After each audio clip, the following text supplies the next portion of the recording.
Hey, this is Dave DeCamp from antiwar.com. This is anti-war news for Monday, December 18th, 2023.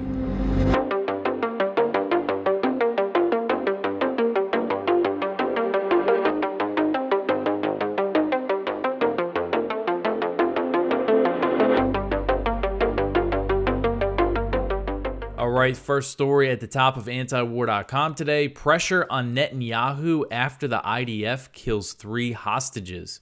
So the big story over the weekend, this happened on Friday, was that Israeli troops in Gaza shot and killed 3 Israeli hostages that had escaped captivity. And now the Netanyahu government is coming under increasing domestic pressure to reach a new hostage deal with Hamas after the Israeli military mistakenly killed 3 Israelis. So the situation, the way that this went down in Gaza was that these 3 Israeli hostages, again, they had escaped from captivity, and they were shirtless and waving a white flag, and the Israeli forces opened fire on them anyway. 2 of them died immediately. A third was wounded and sought shelter in a nearby building. He then cried out for help in Hebrew, but was shot again and killed. So many hostage families are outraged by this incident.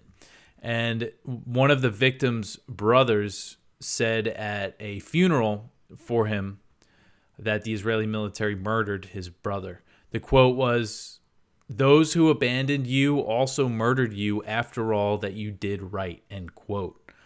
So family members of Israeli hostages in Gaza met with ministers in Netanyahu's war cabinet on Saturday and called for Israel to cease its current operations and work toward another deal with Hamas. More than 100 Israeli women and children were released as a result of the last deal with Hamas, and over 130 Israelis remain captive in Gaza, although some are dead. Some have been declared dead by the Israeli government. Netanyahu's government faced backlash after it was revealed that the war cabinet blocked Mossad chief David Barnea from restarting hostage negotiations in Qatar. If you remember, that was a story that I covered last week, that he wanted to go and open things back up. That's where Hamas political leadership is based, is in Qatar. But the government blocked him from doing that. The war cabinet blocked him from doing that. But now it does appear that there's at least some diplomacy going on. The Mossad chief actually met with Qatar's prime minister in Europe on Friday, and Qatar has said that it's involved in diplomatic efforts to reach another pause in fighting in Gaza, a pause in the Israeli onslaught that's going on there. And despite these growing calls for diplomacy, Netanyahu said on Sunday that he will keep military operations going. He said the brutal Israeli assault will continue to the very end until, quote, "there will be no authority that will continue training for terror in Gaza," end quote. He added that after the Israeli military eradicates Hamas, which many think is a very unrealistic goal considering support for Hamas is growing now that this slaughter has been going on for so long. But he's saying, I'll just read the quote. Netanyahu said, quote, "After we have eradicated Hamas and Gaza will be demilitarized under the control of Israel, there will be no one who will educate their children to annihilate Israel," end quote. So again, expressing long-term plans for a military occupation. The U.S.-backed Israeli onslaught on Gaza has killed over 19,000 Palestinians so far, including over 7,500 children. And as we talk about this continuing for a long time, I believe there have been some reports of Palestinians in Gaza dying of starvation, but so many are food deprived and disease is spreading that, once people start dying from those sorts of things, it's really going to spread and so many people could die kind of from the conditions caused by the Israeli siege. In many cases in wars, more people die that way than actually from the bombs and bullets. All right, the next one here, how Israel's bombing frenzy endangered captives in Gaza. So this report is from 972 magazine. This is the Israeli magazine that recently revealed the Israeli strategy to purposely target civilian areas, what they call power targets, as part of what they say was a strategy to put pressure on Hamas. But that report basically revealed that Israel is intentionally targeting civilians. And now this report is also cites intelligence sources, and it's very detailed and very thorough. But basically what it says is that in the first weeks of the Israeli bombing campaign in Gaza, they didn't know where the hostages were, and they were just bombing and hoping that they didn't get killed, apparently. So one paragraph that I'll read here, again, citing their intelligence sources, it says, referring to the first weeks of Israel's onslaught, one intelligence source told 972 that the IDF shelled extensively, destroying half of Gaza while having little intelligence. The source emphasized that the army would not have killed hostages deliberately if they knew they were in a certain building, but that it nonetheless carried out thousands of strikes knowing full well that hostages might also be harmed, especially at a time when there are many hostages held in private apartments above the ground. Now, at the time, they were saying that they believed the hostages were down in the tunnels and that they wouldn't have to worry about killing them in these airstrikes. But that turned out not to be true, and people learned that when hostages were released, and some of them said that they were being held in homes. And, you add this to that recent, what happened on Friday, the IDF shooting these 3 hostages and killing them. And, of course, what's the implication there? That if they saw Palestinians waving a white flag, they would have just shot them anyway. I'm sure there's many cases of that's happened, and we just don't hear about it. And then this report also gets into how many of the hostages that had been freed say that their biggest fear during their time in Gaza was Israeli airstrikes. They were worried that they were going to be killed in the bombing as well. So I'm sure this is going to add to the pressure on Netanyahu. And again, looking back at the October 7th attack, there's evidence that some of the civilian casualties were the result of Israel, in one case, opening tank fire on a house where there were Hamas fighters holding Israelis hostage, and cases of the Israeli military actually killing the Israeli civilians when they were with their Hamas captives. So, there's just more to put on the pile of reasons why many Israelis are not happy with Netanyahu and his war cabinet. All right, so the next one here, Netanyahu says that he's proud of preventing a Palestinian state. So Israeli Prime Minister Benjamin Netanyahu said Saturday that he's proud of preventing the creation of a Palestinian state. He said this is according to the Times of Israel. He said, quote, "I'm proud that I prevented the establishment of a Palestinian state because today everybody understands what that Palestinian state could have been now that we've seen this little Palestinian state in Gaza," end quote. So Netanyahu has come under intense domestic criticism, though that other story was about the pressure, but this is more just about the criticism that he's come under due to his strategy of helping prop up Hamas in Gaza to prevent a Palestinian state. The idea of the strategy was you embolden Hamas in Gaza, that puts a divide between the Palestinians in Gaza and the Palestinians in the West Bank and the Palestinian Authority. And he's also come under a lot of heat for the intelligence failure that allowed the October 7th attack to take place. So now he's kind of selling himself as the guy who can prevent a Palestinian state. There was that report in Israeli media that said this is what he told fellow Likud party members when he was basically trying to tell them why they should continue supporting him politically. He said he's the only one who can prevent a Palestinian state. So now he's bragging that in his political career, he's proud that he did that. And he also said he would not let Israel go back to the Oslo Accords, which he called a fateful mistake, and those were signed in 1993 by the Palestinian Liberation Organization and Israel. The PLO recognized the state of Israel under those accords, and they were supposed to make way to a lasting peace. And Netanyahu is saying that's a big mistake. No state solution, no two-state solution is what the message is that we're getting from Netanyahu and other Israeli officials. Well, you have Biden and Sullivan and Blinken saying, oh, we need a two-state solution. We need the Palestinian Authority. in charge of Gaza after the war. And it's just clear that that's not something that the Israelis are thinking about at all. The Israeli ambassador to the UK told Sky News last week that there was absolutely no chance of a two-state solution. And then another, big issue with the Biden plan to put the PA in charge of Gaza is the fact that Palestinians, they're very unpopular among the Palestinians because they haven't done anything to alleviate, the military occupation and the blockade on Gaza. There was a recent poll that found nearly 90% of Palestinians want Palestinian Authority President Mahmoud Abbas to step down. All right, so the next one here, an Israeli official calls to make Gaza look like Auschwitz. So David Azulai, he is the council head of the northern Israeli town of Metula. So this is a small Israeli town near the Lebanese border, and this guy is basically the head of the city council there.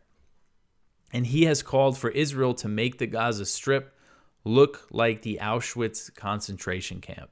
And he really said this. This was one of those things I first saw on Twitter, and I thought, there's no way that that could be true. But it is true. This was reported according to the Jerusalem Post, so this is Israeli media. Azulai said that Gaza should be emptied of Palestinians and flattened. He suggested the Israeli Navy could transport Palestinians to refugee camps in Lebanon. He said, quote, then a security strip should be established from the sea to the Gaza border fence, completely empty, as a reminder of what was once there. It should resemble the Auschwitz concentration camp. Tell everyone in Gaza to go to the beaches. Navy ships should load the terrorists onto the shores of Lebanon. The entire Gaza Strip should be emptied and leveled flat, just like in Auschwitz. Let it become a museum showcasing the capabilities of the state of Israel and dissuading anyone from living in the Gaza Strip. This is what must be done to give them a visual representation, end quote. So, I don't know. I mean, there's a lot to say about that. This Israeli official saying, turn Gaza into Auschwitz. I mean, I don't even really know what to say. It kind of leaves me speechless to see that comparison made openly. And many Israeli officials have been calling for other countries to take Palestinian refugees to facilitate the ethnic cleansing of the Gaza Strip. There was that leaked document from Israel's intelligence ministry that said the best option for a post-war Gaza would be the entire population being pushed into Egypt. Egypt is very strongly against it. They don't want to take any Palestinian refugees, so that has forced the Israelis to look anywhere. And this guy's saying, ship them up to Lebanon, flatten the place, turn it into Auschwitz, which is just really unbelievable. And this town where he heads the council has been evacuated. It's really close to the border, and he's saying that they can't return until Hezbollah is pushed back from the border.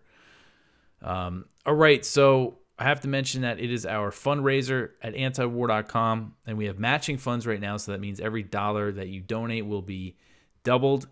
And it's almost the end of the year, so this is something to keep in mind. We're a nonprofit. That means anything you give to us, you can write off to your taxes. So that's less of your money funding the war machine, funding the Israeli military, funding the proxy war in Ukraine. Give it to us instead. So you could go to antiwar.com/donate and see the different ways that you can support us. Credit card, PayPal, crypto, all that. So please help us out. There's a phone number there you could always call. You could talk to Angela. And I'm available if anybody wants to talk to me. Shoot me an email. Please help us out. Again, end of the year, write it off your taxes. And it's also a good gift to give us for the holidays. All right, so the next story here: the Pope condemns Israeli terrorism after the IDF kills 2 at a church in Gaza. So Pope Francis on Sunday condemned an Israeli attack on the only Catholic church in Gaza as terrorism. So the Latin Patriarchate of Jerusalem, which is the Catholic authority in the region, the Catholic authority for the Holy Land, said Saturday that the Holy Family Church's compound in Gaza City was under Israeli bombardment and that Israeli Defense Forces snipers killed 2 women on the grounds of the church. And this is very strong wording from the Patriarchate. The statement says, quote, a sniper of the IDF murdered 2 Christian women inside the Holy Family Parish in Gaza, where the majority of Christian families have taken refuge since the start of the war, end quote. So the 2 women, an elderly woman and her daughter, were shot and killed while walking to a nun convent on the grounds of the parish, and 7 more people were wounded by gunfire. The Patriarchate says, quote, "No warning was given, no notification was provided. They were shot in cold blood inside the premises of the parish where there are no belligerents," end quote. The Patriarchate said that earlier that day, IDF tank fire targeted the convent of the Sisters of Mother Teresa on the parish grounds where 54 disabled persons live. The Israeli attack destroyed the building's generator, its only source of electricity, as well as its fuel and water resources. The tank fire left the home uninhabitable, so basically displaced these 54 people that have disabilities who live there. And the Patriarchate said that they are displaced without access to respirators that some of them need to survive. So according to Vatican News, and I haven't seen Israeli officials say this publicly, but the excuse that there's been some reports that are saying the Israelis are claiming there's a rocket launcher present at the parish, but Catholic authorities say there are only unarmed civilians on the compound.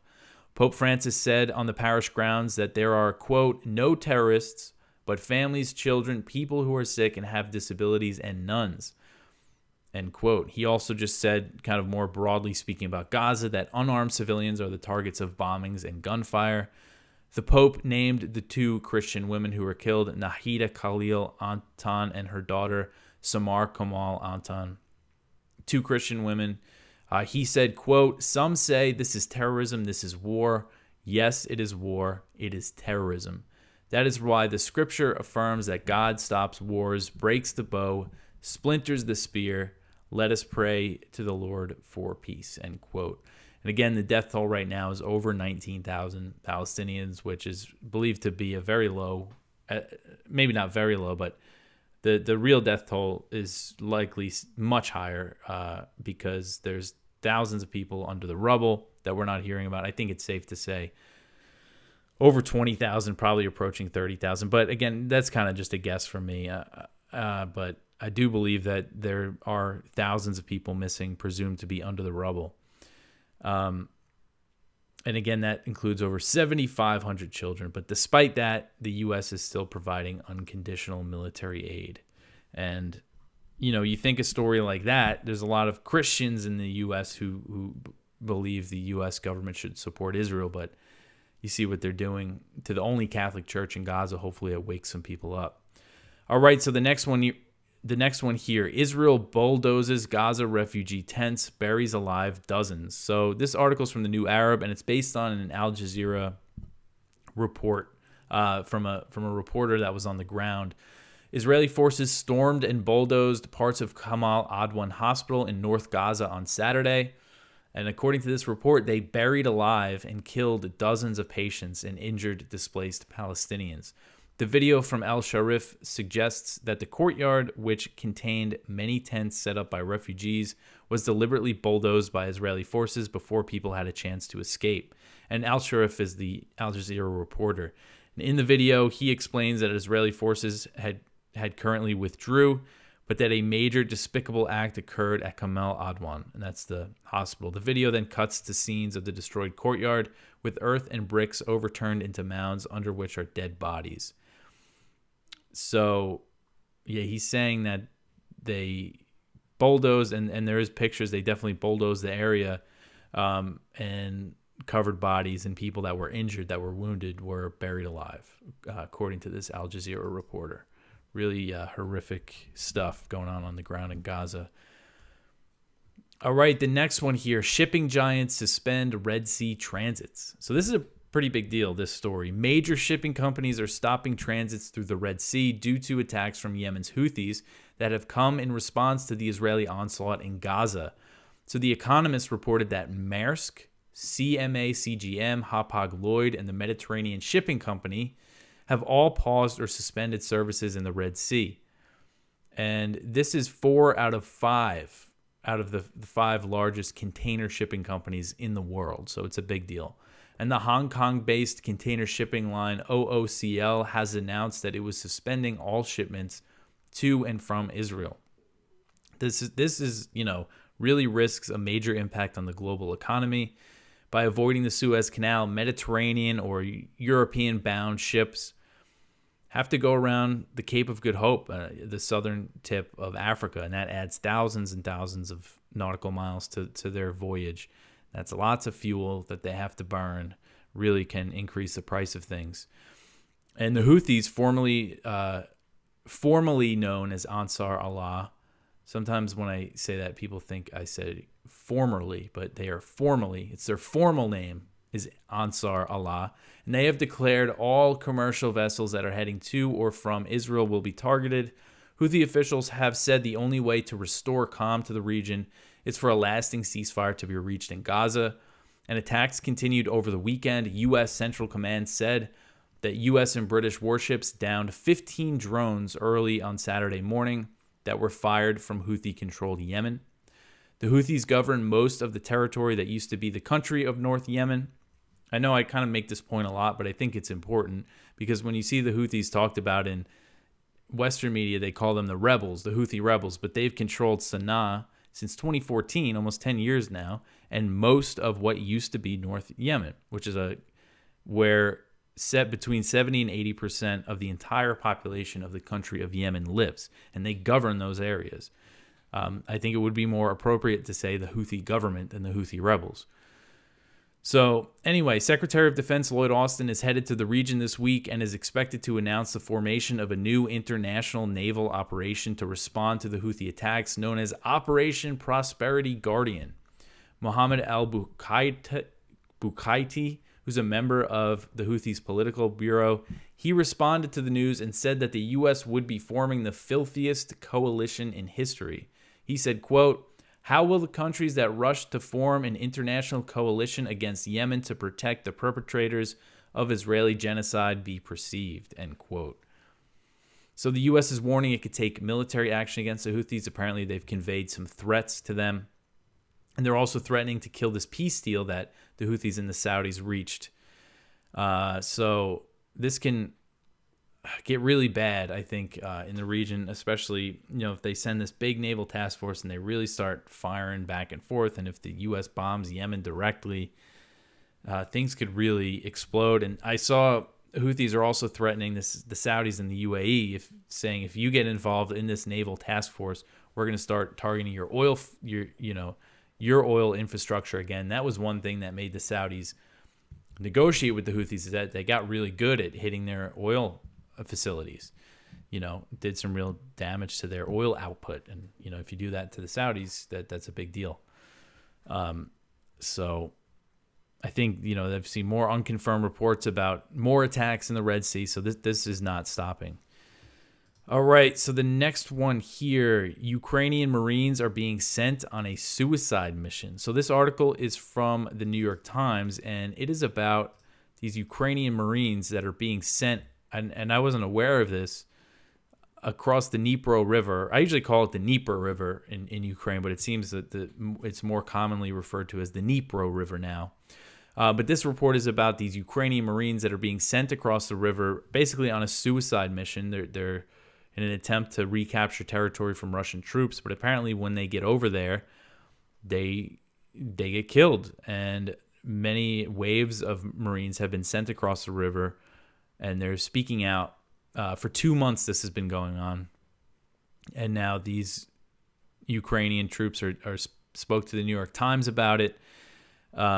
It says, conditions are so difficult, a half dozen men involved in the fighting said in interviews that in most places there is nowhere to dig in. The first approaches tend to be marshy islands threaded with rivulets or meadows that have been a quagmire of mud and bomb craters filled with water. The soldiers and Marines gave only their first names or asked for anonymity for security reasons, and commanders declined almost all media requests to visit military units in the Kherson region.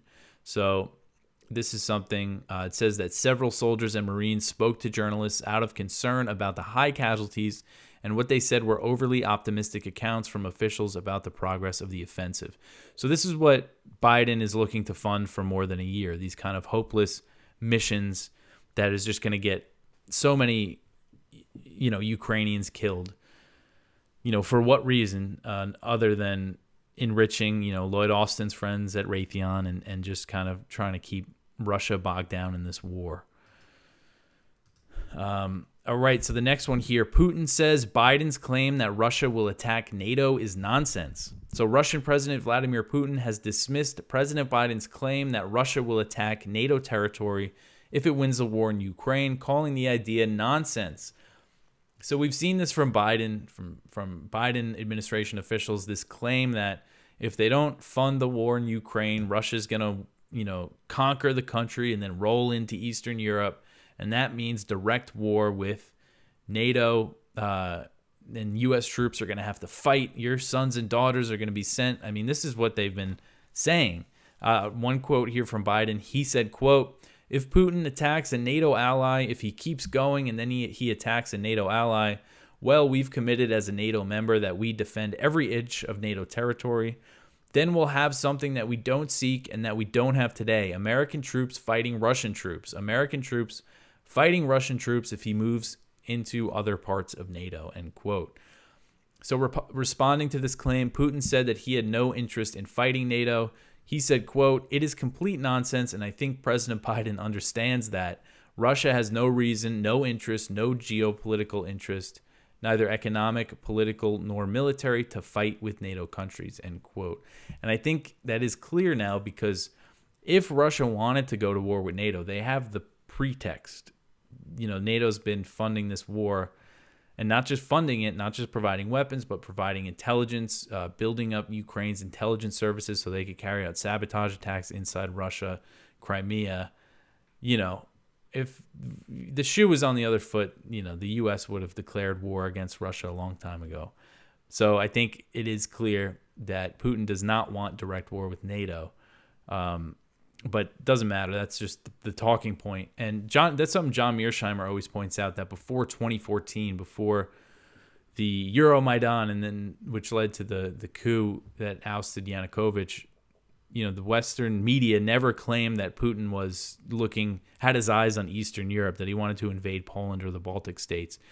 It was just never anything that they accused him of until he became, the big boogeyman. All right.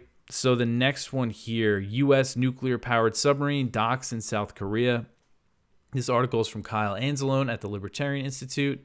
And another American submarine has docked in South Korea, and this is amid very high tensions between the North and South. I haven't been covering the Korean Peninsula too much lately, and it is kind of the same, kind of might seem repetitive because it's basically the same story.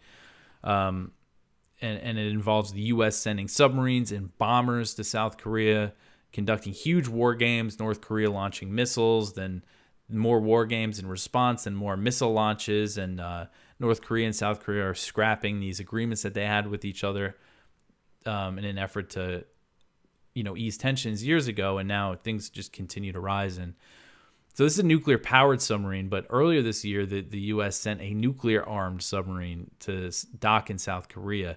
And, I mean, just the nature of these nuclear-armed submarines, they have very long-range missiles. They're covert. They can be anywhere in the world.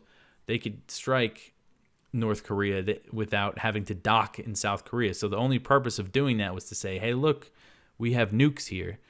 And it's just provocation for the sake of provocation. That's what's happening here, and it's just more of the same, and it continues.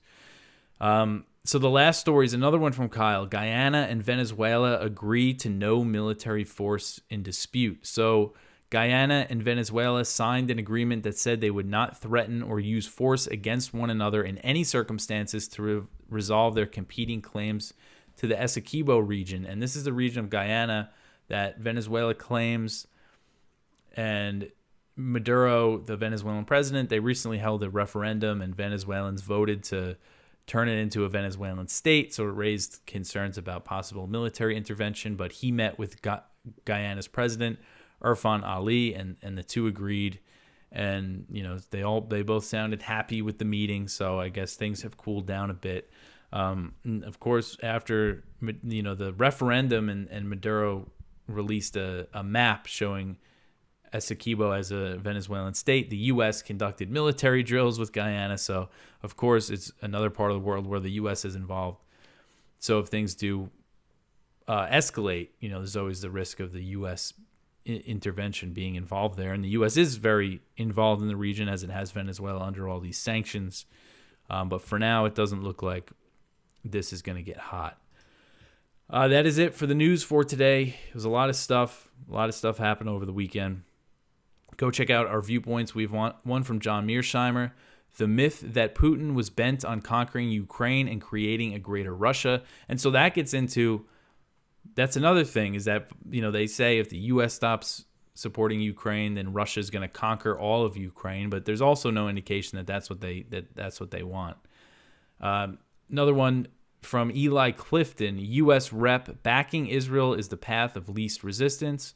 One from Norman Solomon, what Daniel Ellsberg knew about Doomsday. One from Kim Robinson, give peace a chance. One from Caitlin Johnstone, CNN goes to Gaza. That's about this Clarissa Ward got into Gaza, and CNN had a report. I actually haven't watched it yet. I should watch that, but it's her take on it. And then if you scroll down, again, there was so much stuff over the weekend, and I sorted through so many articles. So there's definitely, when we talk about the horrific stuff going on the ground in Gaza, there's many examples. If you just scroll down, we have a Gaza section where you could see what's more of what's going on there. But that's everything. I hope everyone had a good weekend. Just a reminder, next week is going to be a short week because it's Christmas on Monday, so I'll be off Sunday, Monday. So there'll only be 3 episodes of this show that week. Besides that, normal week here. Please, again, help us with our fundraiser, antiwar.com/donate. You can also share the show, tell your friends, like, subscribe, all that stuff helps out. Thanks for listening. I'll talk to you tomorrow.